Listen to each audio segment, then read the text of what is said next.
Hello दोस्तों, खोज भक्ति चैनल में आपका स्वागत है।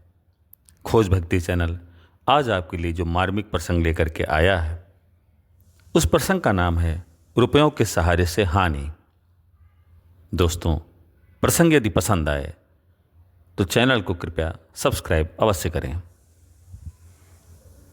हमें सबसे पहले अपने जीवन का एक उद्देश्य बनाना चाहिए कि इस जीवन में हमें परमात्मा की प्राप्ति करनी है।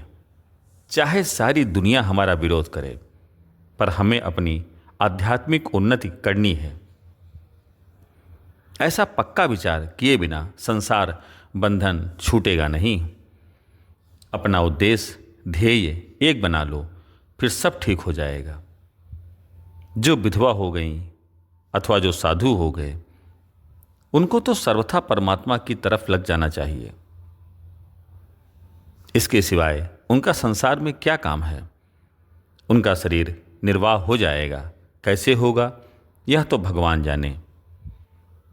प्रायः आपने समझ रखा है कि पहले अपने निर्वाह का प्रबंध कर लें, रुपए जमा कर लें, पीछे भजन स्मरण करेंगे। ऐसा भाव आपकी आध्यात्मिक उन्नति नहीं होने देगा। जिन्होंने अपने पास रुपए जमा किए हुए हैं, उनकी जल्दी आध्यात्मिक उन्नति नहीं होगी। रुपयों का संबंध आपकी आध्यात्मिक उन्नति में बाधा डालेगा। जिसके पास कुछ नहीं है, रोटी कहाँ मिलेगी इसका भी पता न हो, उसकी जितनी जल्दी उन्नति होगी उतनी जल्दी रुपए रखकर साधन करने वाले की नहीं होगी। कारण कि उसके भीतर रुपयों का सहारा रहेगा। रुपयों के सहारे से कल्याण नहीं होगा। यह निश्चित बात है। जिसके पास रुपयों का आदि का कोई सहारा न हो, रोटी का भी ठिकाना न हो कि क्या खाएंगे, कल क्या मिलेगा, उसकी उन्नति बहुत जल्दी होगी। यह बात आपको शायद न जचे, पर मेरे को यह जचती है। दोस्तों, जिसका रुपयों का सहारा रहेगा कि रुपए जमा रखकर उसके ब्याज से काम चलाएंगे, उसकी जल्दी उन्नति नहीं होगी। रुपयों का आश्रय रहने से भगवान का अनन्य आश्रय नहीं होगा। कुछ भी सहारा रखेगा तो वह परमात्मा की प्राप्ति नहीं होने देगा। दिखता ऐसा है कि रुपयों का प्रबंध हो जाए तो फिर निश्चित होकर भजन करेंगे, पर वास्तव में निश्चिंत नहीं हो सकेंगे। भगवान ने कहा है, अनन्य चेता सततम यो माम स्मरति नित्यसः तस्याहम सुलभा पार्थ नित्ययुक्तस्य योगिना। हे प्रथानंदन, अनन्य चित्त वाला जो मनुष्य मेरा नित्य निरंतर स्मरण करता है, उस नित्य निरंतर मुझ में लगे हुए योगी के लिए मैं सुलभ हूं। दोस्तों, अगर आप आध्यात्मिक उन्नति चाहते हो तो असत का सहारा छोड़ना ही पड़ेगा। असत का सहारा छोड़ने पर उन्नति जरूर होगी, इसमें संदेह नहीं है। इसलिए किसी का भी सहारा मत लो, न वस्तु का न व्यक्ति का। सत्संग से भी लाभ लो, पर उसका सहारा मत लो। गुरु का भी सहारा मत लो।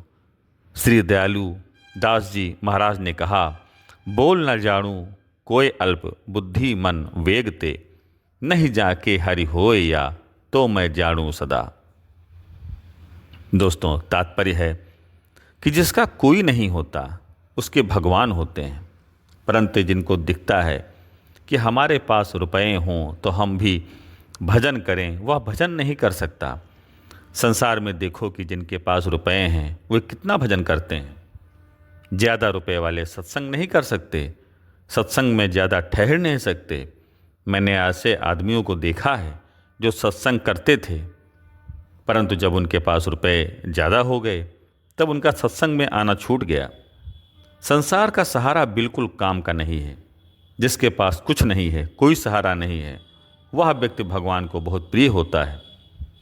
दोस्तों, स्वयं भगवान कहते हैं, निष्किंचना वयम सस्वनिक संजन जना प्रिया। हमें सदा से अकिंचन हैं और अकिंचन लोगों से ही हम प्रेम करते हैं तथा अकिंचन लोग ही हमारे से प्रेम करते हैं। तो दोस्तों, जिनके पास कुछ नहीं है और भीतर में कोई इच्छा भी नहीं है, वे बड़े भड़भागी हैं, वे बड़े भाग्यवान हैं। मेरा कुछ नहीं है और मेरे को कुछ नहीं चाहिए, ऐसा भाव रखने वाले के जीवन में निर्वाह में कमी नहीं आएगी। कुत्तों आदि को देखो, वे बिना झोली के फकीर हैं। उनके पास न रुपया है, न जमीन जायदाद है, न कोई जीविका है, फिर भी उनका वंश लाखों वर्षों से चलता आया है। दोस्तों, मैंने धनी आदमियों से बात करके देखा है, उनके पास इतना रुपया है कि कई पीढ़ियां बिना कुछ किए उन रुपयों से अपना जीवन निर्वाह कर सकती हैं। फिर भी वे रात दिन रुपए कमाने में ही लगे हुए हैं। अब वे भजन कैसे कर सकते हैं? रुपयों का सहारा भजन में बड़ा भारी विघ्न है दोस्तों। तो दोस्तों, मेरे सभी भाई बहनों से यही प्रार्थना है कि आप अपना एक उद्देश्य बना लें कि हमें तो आध्यात्मिक उन्नत करनी है, और हे नाथ, हे मेरे नाथ कहते हुए भगवान को पुकारें। यह बहुत ही उत्तम एवं लाभ की बात है। तो दोस्तों, खुश भक्ति चैनल का यह धार्मिक प्रसंग आपको कैसा लगा? प्रसंग यदि पसंद आया हो तो चैनल को कृपया सब्सक्राइब अवश्य करें।